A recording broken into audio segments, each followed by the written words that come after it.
ദൈവനാമത്തിന് മഹത്വം ഉണ്ടാകട്ടെ. ഈ ആൾത്താരയിൽ സാക്ഷ്യം പറയാൻ ഞങ്ങളുടെ കുടുംബത്തെ അനുഗ്രഹിച്ചതിനെ ഓർത്ത് അമ്മയ്ക്കും ഈശോയും നന്ദി പറയുന്നു. എൻ്റെ പേര് രശ്മി, വൈക്കത്തു നിന്നാണ് വരുന്നത്. കൂടെയുള്ളത് അമ്മ, ഇത് ഹസ്ബൻഡാണ്.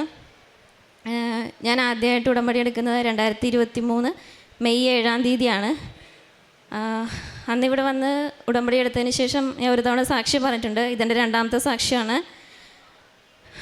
ആദ്യമേ പറഞ്ഞിരുന്നത് രോഗസൗഖ്യത്തിനെക്കുറിച്ചും പിന്നെ ജോലി കിട്ടിയതിനെക്കുറിച്ചുമായിരുന്നു. ഇപ്പോൾ പറയുന്ന വിവാഹം നടന്നതിനെക്കുറിച്ചുള്ള സാക്ഷ്യമാണ്. ഞാൻ ഇവിടെ വന്ന് ഉടമ്പടി പുതുക്കിപ്പോയതിന് ശേഷം ചേട്ടൻ ഇതുപോലെ ഞങ്ങളുടെ വീട്ടിൽ ഇവിടെ നിന്ന് വാങ്ങിച്ചുകൊണ്ട് പോയ മാതാവിൻ്റെ സ്റ്റാച്ചു ഉണ്ടായിരുന്നു. അപ്പോൾ എന്നും അതിൽ മുല്ലമാല ഇടാറുണ്ട്. അപ്പോൾ ചേട്ടൻ എന്നും മുല്ലമാല വാങ്ങിക്കാൻ പോകുന്ന ഒരു ഫ്ലവർ ഷോപ്പിൽ അവിടെ കട നടത്തുന്ന ചേട്ടൻ പറഞ്ഞ വഴിയാണ് ഈ പ്രപ്പോസൽ വരുന്നത്. ആ ചേട്ടൻ്റെ വൈഫിൻ്റെ ബ്രദറാണ് ഹസ്ബൻഡ്. വിവാഹം നടന്നത് ഫെബ്രുവരി 2025 ഫെബ്രുവരി മാസത്തിലൊക്കെയാണ് വീട്ടിൽ പ്രപ്പോസലായിട്ട് വന്നത്.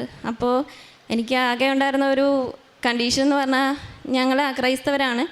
അപ്പം ഈ ഉടമ്പടിയായിട്ട് മുന്നോട്ട് പോകാൻ വിവാഹം കഴിഞ്ഞാൽ സാധിക്കില്ല എന്നുള്ളതായിരുന്നു ഒരു ആകെയുള്ളൊരു കണ്ടീഷൻ.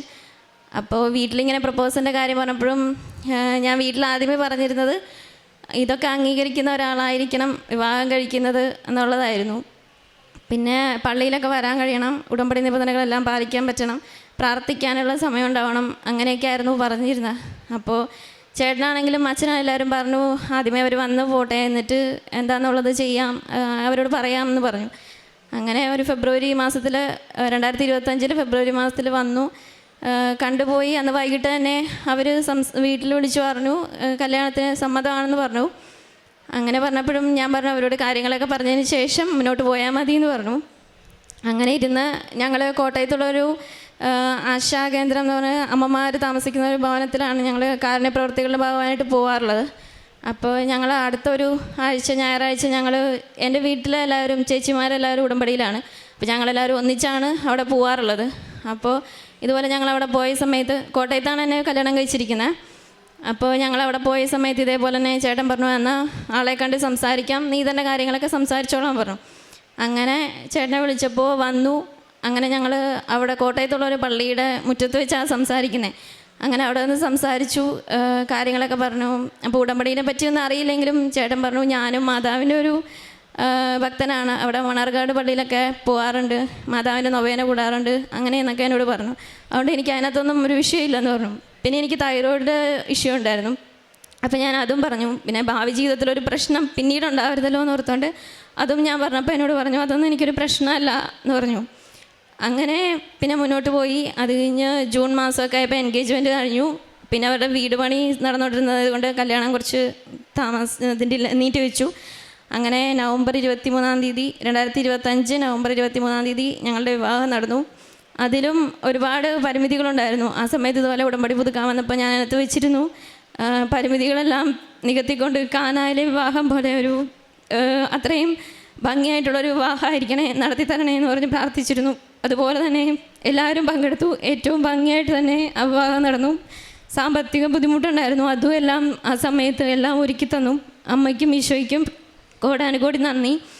അതുപോലെ ഇപ്പം എന്നെ പള്ളിയിൽ കൊണ്ടുവരുന്നതിനാണെങ്കിലും ഉടമ്പടി പ്രാർത്ഥനകളോ അല്ലെങ്കിൽ കാരുണ്യപ്രവർത്തികളോ എല്ലാം ചെയ്യുന്നതിന് ഒരു തടസ്സമില്ല, എന്നെ കൊണ്ടുപോകും, എല്ലാം ചെയ്യുന്നുണ്ട്. പിന്നെ അതുപോലെ തന്നെ പ്രാർത്ഥിച്ച് കഴിയുമ്പോൾ എന്നും ഇതുപോലെ തൈലം വെച്ച് കുരിശ് വരച്ച് പ്രാർത്ഥിക്കാറുണ്ട്. ഇപ്പോൾ ഏതെങ്കിലും ഒരു ദിവസം ഇതുപോലെ ഞാനും ഒരുങ്ങി റെഡിയായി നിൽക്കുന്ന സമയത്താണെങ്കിൽ എന്നോട് ഞാൻ മറന്നുപോയെങ്കിൽ എന്നോട് പറയും എനിക്കിന്ന് തൈലം തൊട്ടിട്ടില്ല എന്നോട് പറയും. അങ്ങനെ ചോദിച്ച് ചെയ്യാറുണ്ട്. അതൊക്കെ കാണുമ്പോൾ ഒത്തിരി സന്തോഷം ഉണ്ടാവാറുണ്ട്. മാതാവിനും ഈശോയ്ക്കും കോടാനുകോടി നന്ദി. പിന്നെ പറയാനുള്ളത് ഇത് അമ്മയാണ്. അമ്മയ്ക്ക് 14 വർഷത്തോളമായിട്ട് ആർത്രൈറ്റീസിൻ്റെ മരുന്ന് കഴിക്കുന്നുണ്ടായിരുന്നു. അപ്പോൾ 2025 തുടക്കമായപ്പോൾ തൊട്ട് ഭയങ്കര നടുവേദന കലശലായിട്ട് തുടങ്ങി. അപ്പം ഞങ്ങൾ വാദത്തിൻ്റെ ബുദ്ധിമുട്ടാണെന്ന് ഓർത്താണ് ഇരുന്നേച്ചത്. അപ്പോൾ കാണിച്ചുകൊണ്ടിരുന്ന ഡോക്ടറെ തന്നെ കാണിച്ചപ്പം പറഞ്ഞത് കുഴപ്പമില്ല, മരുന്ന് കഴിച്ചാൽ മതി, മാറിക്കോളൂ എന്നുള്ള രീതിയിൽ പറഞ്ഞു. അത് കഴിഞ്ഞ് നടുവേദന കൂടി ഒട്ടും നിൽക്കാൻ പറ്റില്ല, ഒരു 5 മിനിറ്റ് പോലും നടക്കാൻ പറ്റില്ല. അങ്ങനെയൊക്കെ വന്നു കഴിഞ്ഞപ്പോൾ ഞങ്ങൾ വീണ്ടും ഡോക്ടറെ കണ്ടു. അപ്പോൾ പറഞ്ഞു MRI എടുത്ത് നോക്കാം എന്ന് പറഞ്ഞു. അങ്ങനെ MRI എടുത്തു. അപ്പോൾ ഇൻഡോ അമേരിക്കല്ല, ഞങ്ങൾ വീട് ചെമ്മനാഗരിയാണ്. അപ്പോൾ അവിടെ ഇൻഡോ അമേരിക്ക തൊട്ടടുത്ത് തന്നെയാണ്. അപ്പോൾ അവിടെ കൊണ്ട് MRI എടുത്തു. ഡോക്ടറെ കാണിച്ചു കഴിഞ്ഞപ്പോഴത്തേക്കും അതിൽ അവർക്കൊന്നും ക്ലിയർ ആവുന്നില്ല. റിപ്പീറ്റ് MRI, കോൺട്രാസ്റ്റ് MRI എടുക്കണം എന്ന് പറഞ്ഞു. അങ്ങനെ അതിലെടുത്തപ്പോഴത്തേക്കാണ് സ്പൈൻ TBI എന്ന് പറഞ്ഞു. ഞങ്ങളാണെങ്കിൽ ഇങ്ങനെ ഒരു അസുഖം കേട്ടിട്ട് പോലുമില്ല, എന്താ ചെയ്യേണ്ടതെന്ന് അറിയില്ല. ഡോക്ടർമാർ പറഞ്ഞു സർജറി അല്ലാതെ വേറൊരു ഓപ്ഷൻ ഇല്ല, വേറൊന്നും ചെയ്യാനില്ല എന്ന് പറഞ്ഞു. അപ്പോൾ സർജറിന്ന് കൂടെ കേട്ടപ്പോൾ അമ്മക്ക് ഓൾറെഡി വാദത്തിൻ്റെ ബുദ്ധിമുട്ടുണ്ട്, അതിൻ്റെ കൂട്ടത്തിൽ ഒരു സർജറി കൂടി ചെയ്താൽ എങ്ങനെയാകും എന്നറിയില്ല. അതുകൊണ്ട് ഞങ്ങളെല്ലാവരും പ്രാർത്ഥനയിൽ വീണ്ടും തീക്ഷ്ണമായിട്ട് പ്രാർത്ഥിച്ചു. ഞങ്ങളോട് ഡോക്ടർ വന്നു, ഹോസ്പിറ്റലിൽ വന്ന് അഡ്മിറ്റ് ആവണം, സർജറി ചെയ്യണം എന്ന് പറഞ്ഞു. അങ്ങനെ ഞങ്ങൾ അഡ്മിറ്റ് ആവുന്നതിൻ്റെ അന്ന് വൈകിട്ട് ആണ് അഡ്മിറ്റ് ആവാൻ പറഞ്ഞത്. അപ്പോൾ അന്ന് രാവിലെ ഇതുപോലെ ഇവിടെ വന്നു, അച്ഛനെ കണ്ടു. അച്ഛൻ തൈലം തൊട്ട് പ്രാർത്ഥിച്ചു, എല്ലാം കഴിഞ്ഞ് കാശ് രൂപം കിട്ടി. ഞങ്ങളന്ന് വൈകിട്ട് അഡ്മിറ്റ് ആവാൻ ചെന്നപ്പം ഡോക്ടർ റിപ്പോർട്ടെല്ലാം നോക്കിയിട്ട് പറഞ്ഞു, ഇന്നെന്തായാലും നിങ്ങൾ അഡ്മിറ്റ് ആവണ്ട, എന്തായാലും ഒന്ന് മരുന്ന് കഴിച്ച് നോക്കാം, അത് കഴിഞ്ഞിട്ട് പിന്നെ സർജറിയെ കുറിച്ച് ആലോചിക്കാം എന്ന് പറഞ്ഞു. അങ്ങനെ പിന്നെ ഇഞ്ചക്ഷൻ ആണ് പറഞ്ഞിരുന്നത്. എല്ലാ ദിവസവും ഞങ്ങൾ പോയി ഇഞ്ചക്ഷൻ ചെയ്യും, അഡ്മിറ്റ് ആവേണ്ടി വന്നില്ല. അങ്ങനെ സാമ്പത്തികമായിട്ട് ഞങ്ങൾക്ക് ഒട്ടും അങ്ങനെ ബുദ്ധിമുട്ടിക്കാതെ തന്നെ അഡ്മിറ്റ് ആവാതെ എന്നും പോയി ഇഞ്ചക്ഷൻ എടുത്തും തിരിച്ചു വരും. അതുപോലെ തന്നെ ഞങ്ങൾ അമ്മയുടെ കയ്യിലെല്ലാം ഫുൾ ഇഞ്ചക്ഷൻ ചെയ്തിട്ട് ബ്ലഡ് ഇങ്ങനെ കട്ടയായതുപോലെ ആയിരുന്നു. ഇത് എല്ലാത്തിനും മരുന്ന് കൊടുക്കുമ്പോഴും എല്ലാത്തിലും ഞങ്ങൾ ആ വെള്ളത്തിൽ ഉപ്പും തേനും തൈലവും ഒഴിച്ചിട്ടാണ് മരുന്ന് കൊടുത്തുകൊണ്ടിരുന്നത്. അതുപോലെ കയ്യിൽ ഫുള്ളും കാലിലും നടുവിലും എല്ലാം ഉടമ്പടി തൈലം എപ്പോഴും എന്നും രാവിലെയും വൈകിട്ടും ഇതുപോലെ തൊട്ട് പ്രാർത്ഥിക്കുമായിരുന്നു. അങ്ങനെ അതിൻ്റെ ഫലമായിട്ട് സർജറി വേണ്ടാന്ന് പറഞ്ഞു. അങ്ങനെ ഇപ്പം അമ്മയുടെ നടുവേദന പൂർണ്ണമായിട്ട് മാറി, ഇപ്പം അമ്മ സുഖമായിട്ട് നിൽക്കുന്നു. അതിനും അമ്മയ്ക്ക് ഈശോയ്ക്കും കോടാനുകൂടി നന്ദി. പിന്നെ കാരുണ്യപ്രവർത്തികളായിട്ട് ഞങ്ങൾ കോട്ടയത്തുള്ളൊരു ആശാ കേന്ദ്രം എന്ന് പറഞ്ഞ ഒരു അമ്മമാർ താമസിക്കുന്ന സ്ഥലമാണ്. അവിടെ ഞങ്ങൾ പോകാറുണ്ട്, എല്ലാ മാസവും തന്നെ പോകാറുണ്ട്, ചെയ്യാൻ പറ്റുന്ന സഹായങ്ങളെല്ലാം ചെയ്യാറുണ്ട്. പിന്നെ പ്രേക്ഷിത പ്രവർത്തനമായിട്ട് പത്രം വാങ്ങിയിട്ട് നേരത്തെയൊക്കെ പള്ളികളിലാണ് കൊടുത്തുകൊണ്ടിരുന്നത്, പിന്നെ അത് നിർത്തി. അവിടെ പത്രം ഇങ്ങനെ ഇരിക്കുന്നത് കാണുന്ന കണ്ടിട്ട് ഇപ്പം ഞങ്ങൾ എല്ലാ വീട്ടിലും ഓരോ വീട്ടിലും കയറി ഇറങ്ങിയാണ് പത്രം കൊടുക്കാറുള്ളത്. പിന്നെ പ്രാർത്ഥനയിൽ വന്ന മാറ്റം എന്ന് പറഞ്ഞാൽ നേരത്തെ എന്നൊക്കെ ഉടമ്പടി എടുക്കുന്നതിന് മുമ്പെന്ന് പറഞ്ഞു കഴിഞ്ഞാൽ ഏതെങ്കിലും ഒരു ആവശ്യത്തിന് അങ്ങനെയൊക്കെ പ്രാർത്ഥിക്കും, അങ്ങനെ അത്രയൊക്കെ ഉണ്ടായിരുന്നുള്ളൂ. പക്ഷെ ഉടമ്പടി എടുത്തതിന് ശേഷം പ്രാർത്ഥനയിലൊരു സ്ഥിരത വന്നു, അത് തന്നെ ഏറ്റവും വലിയ അനുഗ്രഹമായിട്ട് ഞാൻ കരുതുന്നു. പിന്നെ ഉള്ളത് സ്വഭാവത്തിൽ വന്ന മാറ്റം എന്ന് പറഞ്ഞാൽ എനിക്ക് ഭയങ്കര ദേഷ്യമുള്ള കൂട്ടത്തിലായിരുന്നു. പിന്നെ നേരത്തേക്ക് ദേഷ്യം പെട്ട് കഴിഞ്ഞിട്ടുണ്ടെങ്കിൽ ഞാൻ പിന്നെ അവരോട് സംസാരിക്കത്തില്ല. പക്ഷേ ഇപ്പം അങ്ങനെയല്ല, ഇപ്പോൾ ഒരു ദേഷ്യം ഇല്ല എന്നല്ല, എന്നാലും ഉണ്ടെങ്കിൽ പോലും അവരോട് ദേഷ്യപ്പെട്ട് ഒരു 5 മിനിറ്റ് 10 മിനിറ്റ് കഴിയുമ്പോൾ തന്നെ പിന്നെ അവരോട് സംസാരിക്കും. വൈകുന്നേരത്തിനുള്ള എങ്ങനെ പോയാലും സംസാരിക്കും, ആ ദേഷ്യം മനസ്സിൽ വെച്ചുകൊണ്ടിരിക്കാറില്ല. അങ്ങനെയൊക്കെ ഒത്തിരി അനുഗ്രഹങ്ങൾ ചെയ്തു തന്നു. അമ്മയ്ക്കും ഈശോയ്ക്കും കോടാനുകൂടി നന്ദി. ദിനവൃത്താന്തം 5:20 ദൈവത്തിൽ വിശ്വാസമർപ്പിക്കുകയും അവിടുത്തെ വിളിച്ചപേക്ഷിക്കുകയും ചെയ്തപ്പോൾ അവിടുന്ന് അവരുടെ പ്രാർത്ഥന കേട്ടു. രശ്മി എന്ന ഈ സഹോദരി ജീവിത പങ്കാളിയോടും അമ്മയോടും ചേർന്ന് പരിശുദ്ധമ്മ വഴി ജീവിതത്തിൽ ലഭിച്ച വലിയ അനുഗ്രഹങ്ങളെ സന്തോഷത്തോടെ സാക്ഷ്യപ്പെടുത്തുകയാണ്. ആദ്യത്തത് മകള് വിവാഹ ജീവിതത്തെക്കുറിച്ചുള്ള നിയോഗമാണ് സമർപ്പിച്ചത്.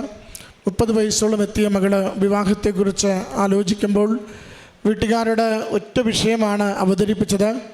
ഞാൻ അക്രൈസ്തവ മകളാണെങ്കിലും എൻ്റെ ഉടമ്പടി ജീവിതം അല്പം പോലും ഏശലില്ലാതെ ചഞ്ചലപ്പെടാതെ കൊണ്ടുപോകുവാൻ അനുവദിക്കുന്ന ഒരാൾ എനിക്ക് പങ്കാളിയായിട്ട് മതിയെന്ന്. അതത്ര എളുപ്പമുള്ള ഒരു നിയോഗമല്ല, എളുപ്പം അംഗീകരിക്കുന്ന ഒരു കാര്യവുമല്ല. അതുകൊണ്ട് വീട്ടുകാരത് ഇത്തിരി ഒന്ന് പ്രയാസപ്പെട്ടിരുന്നു, വിവാഹം വരുന്നത് ഈ വിഷയം കൊണ്ട് മാറിപ്പോകുമെന്ന്.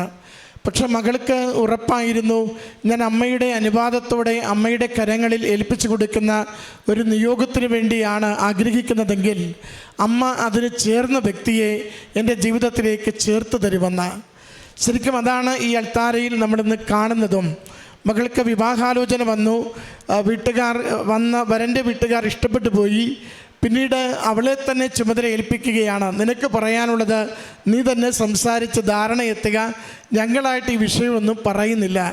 അങ്ങനെയാണ് മകൾ ഒരു പള്ളിമുറ്റത്ത് വെച്ച് വിവാഹം ചെയ്യേണ്ട വ്യക്തിയുമായി കണ്ടുകൊണ്ട് ഉടമ്പടി ജീവിതത്തെക്കുറിച്ച്, കൃപാസനത്തെക്കുറിച്ച്, അതിൻ്റെ പ്രാർത്ഥനകളെക്കുറിച്ച്, അതിൻ്റെ കാരുണ്യ പ്രവൃത്തികളെക്കുറിച്ച്, ഇതൊക്കെ ചെയ്യാൻ തുടർന്നും എനിക്ക് അനുവാദമുണ്ടാവണം, ഞാൻ അതിൽ വളരെ സന്തോഷത്തോടു കൂടി ഒരു ആത്മീയ ജീവിതവും എൻ്റെ ഭൗതിക ജീവിതവും നയിച്ചുകൊണ്ടിരിക്കുന്നുവെന്ന് പറയുന്നത്.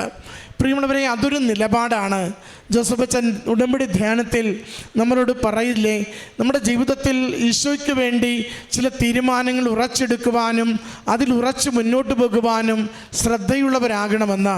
തൻ്റെ ജീവിതത്തിൻ്റെ ഏറ്റവും നിർണായകമായ ഒരു അനുഗ്രഹത്തിൻ്റെ അവസരമാണ് വിവാഹമെന്നത്. ജീവിതത്തിൻ്റെ ഗതി നിർണ്ണയിക്കുന്ന ഒരവസരമാണത്.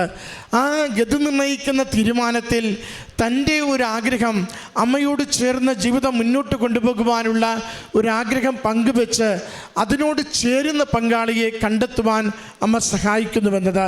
ആ വ്യക്തി മറുത്തൊന്നും പറഞ്ഞില്ല, കൂടെ നിന്ന് മകൾ തന്നെ സാക്ഷ്യപ്പെടുത്തി ഇന്ന് ഉടമ്പടി കൂടുതൽ നന്നായി ജീവിക്കുന്നതിന് വേണ്ടി അതിനുള്ള ഓരോ കാര്യവും പങ്കാളിയിലൂടെ സഹകരണം ലഭിക്കുന്നുവെന്ന. നമ്മൾ ദൈവത്തിൻ്റെ തിരുസന്നിധിയിൽ വാക്കുകൊടുത്ത് ജീവിക്കുന്നവരാണോ, ദൈവം നാം ആവശ്യപ്പെടുന്ന നമ്മുടെ ജീവിതത്തിൻ്റെ വിഷയങ്ങളെ ഏറ്റെടുത്ത് നമ്മളെ സഹായിച്ചു കൊണ്ടിരിക്കും. ഒരുപക്ഷെ ആദ്യത്തെ ആലോചനയിൽ ഇതൊക്കെ എങ്ങനെ നമ്മുടെ ജീവിതത്തിൽ സംഭവിക്കുമെന്ന് നാം സംശയിക്കുന്നവരാകും. പക്ഷേ അമ്മയുടെ കരങ്ങളിൽ ഏൽപ്പിക്കുന്ന ഒരു നിയോഗമാണെങ്കിൽ അമ്മയ്ക്ക് വ്യക്തികളെ ഒരുക്കുവാൻ അറിയാം, സാഹചര്യങ്ങളെ ഒരുക്കുവാൻ അറിയാം, പ്രശ്നങ്ങൾ പരിഹരിക്കുവാൻ അറിയാം, ഇല്ലായ്മകൾ മാറ്റിത്തരുവാൻ അറിയാം, രോഗങ്ങൾ സുഖപ്പെടുത്തുവാൻ അറിയാം. അസാധ്യമെന്ന് കരുതുന്ന മേഖലകളിൽ നമ്മുടെ ജീവിതം എത്തിച്ചേരും വിധം അതിനെ നയിക്കുവാൻ അമ്മയ്ക്കറിയാം. അതുകൊണ്ട് ഉടമ്പടിയിലാണോ ഉറച്ചു കൊടുക്കുക, അതിന്മേൽ ഉറപ്പുള്ള അനുഗ്രഹം അമ്മ നമുക്ക് നൽകിക്കൊണ്ടിരിക്കും. അതിൻ്റെ സന്തോഷമുള്ള സാക്ഷ്യമാണ് ഈ മകൾ കുടുംബത്തിന് വേണ്ടി ഈ എൽത്താരയിൽ പങ്കുവെച്ചത്. ഈ കുടുംബത്തിന് ലഭിച്ച രോഗസൗഖ്യത്തിന്, ജീവിതത്തിൻ്റെ അനുഗ്രഹത്തിന് ഒക്കെ നന്ദി പറഞ്ഞുകൊണ്ട് കരങ്ങളടിച്ച് ഈ സാക്ഷ്യം നമുക്ക് സമർപ്പിക്കാം. അത്യപൂർവ ദൈവാനുഭവങ്ങൾ ഇനി നിങ്ങൾക്കും സ്വന്തം. ഈ യൂട്യൂബ് ചാനൽ ഇതുവരെ സബ്സ്ക്രൈബ് ചെയ്തിട്ടില്ലെങ്കിൽ ഇപ്പോൾ തന്നെ സബ്സ്ക്രൈബ് ചെയ്യുക.